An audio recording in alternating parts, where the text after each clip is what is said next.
You're probably wondering why I'm not reviewing this movie. Well, that is because I'm going to be reviewing it for Worm Week 3. But for now, check out Matt Loftus's review on my channel and my review on his channel. Matt Loftus, he makes fun, funny, funky reviews.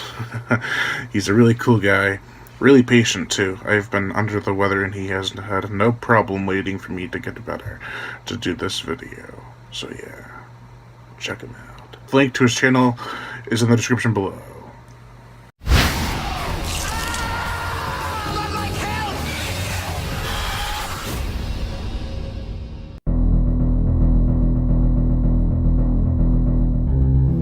Hello and welcome to Matt's B-Movie Reviews, the show that looks at cult films that may have escaped your radar. And have I got one hell of a B-movie for you this week? Oh man, it's just completely bonkers. So prepare yourself for 1988's Lair of the White Worm. Here's the plot. In a small English village, an archaeologist uncovers a skull of unknown origins that could be the mythical White Worm of local folklore. At the same time, mysterious Lady Sylvia Marsh returns to her summer estate and begins to seduce the locals for offerings for her god Dionin, whatever he's called. Can local Lord James Ampton, played hilariously by Hugh Grant, work out how to defeat this evil and vanquish the mythical White Worm just like his previous ancestor did? Who knows? Who bloody knows?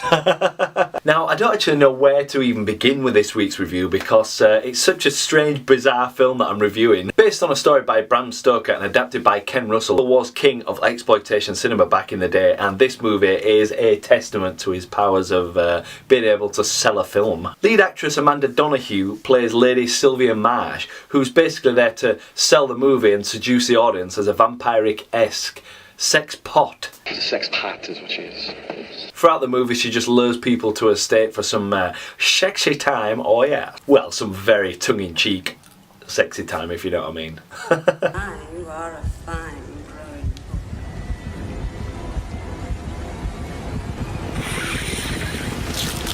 The star power for this film is surprising for the type of movie it is, and it actually has some pretty decent actors in it. You've got the aforementioned Hugh Grant as Lord James Ampton, and we've also got Peter Capaldi playing the lead archaeologist in this film. And I must say, seeing Capaldi recently as one of the last male doctors ever, possibly, he actually really brings that through into this character, which is surprising since the movie is obviously 30 years old. That being said, neither Grant or Capaldi actually shine very well in this film, but that's mainly got to be down to the direction given to them on the day they were filming, and also the very, very stilted dialogue they've been given to work with. I'm a student on a scholarship grant. I'm writing a paper for my graduation on the Romans of Mercia.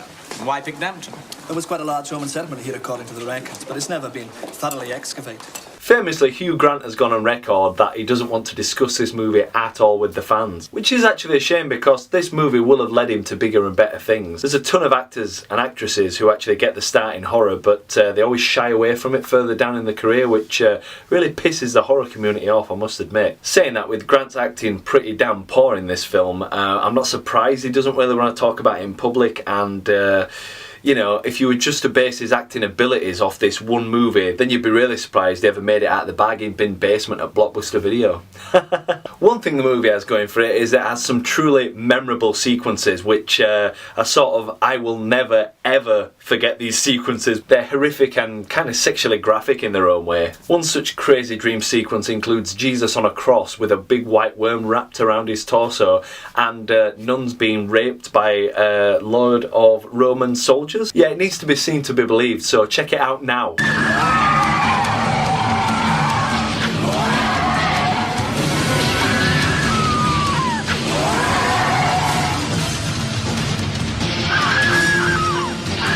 I've got to say, any sequence with this Amanda Donoghue in has got to be the director Ken Russell's wet dream, and he must have enjoyed getting her to thrust, lick and basically slither around on screen.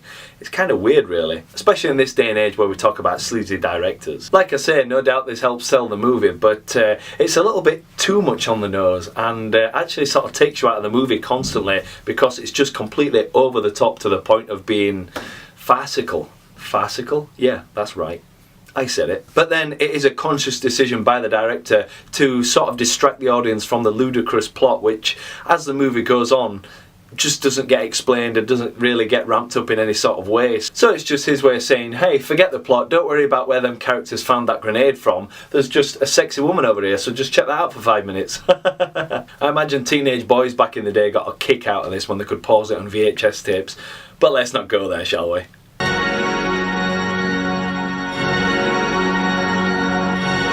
So any movie that involves a worm being the deadliest force in the movie, besides Tremors, which actually did reinvent the worm, I suppose, is going to be a little bit lacklustre in my book. I've got to say, standout moments in this film, however, have got to be when Lady Sylvia starts acting like a snake and slithering about.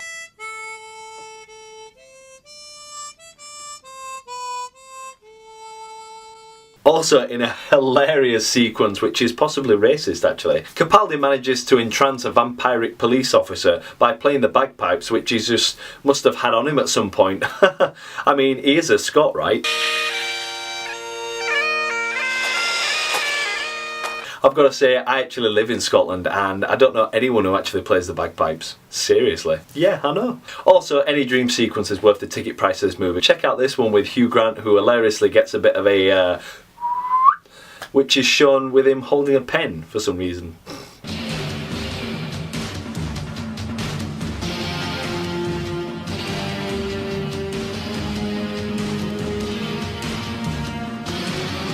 And I wondered why Hugh didn't want to talk about this film. The movie's dated, silly, and contains really bad acting, but some of the special effects and gore look pretty cool. I truly think if you watch this movie in the right setting with the right people, you'll get a hell of a kick out of it though. It's surely no weirder than Troll 2, which has been voted the best worst movie of all time. Is it that, or is it The Room that's taken over that? You must be kidding, right? Terrible impression, I know. So go check it out today if you're up for a laugh, and if you've already seen it, please, please, please let me know what you thought of the movie. So that's about it for this week's review. Don't forget to subscribe to my channel, Matt Loftus85, and if you're watching this one on Horror Show Entertainment, please be sure to subscribe and see what crazy reviews Brian Gatto's getting out there in the future. So thanks for watching, and I hope to see you next time. Bye!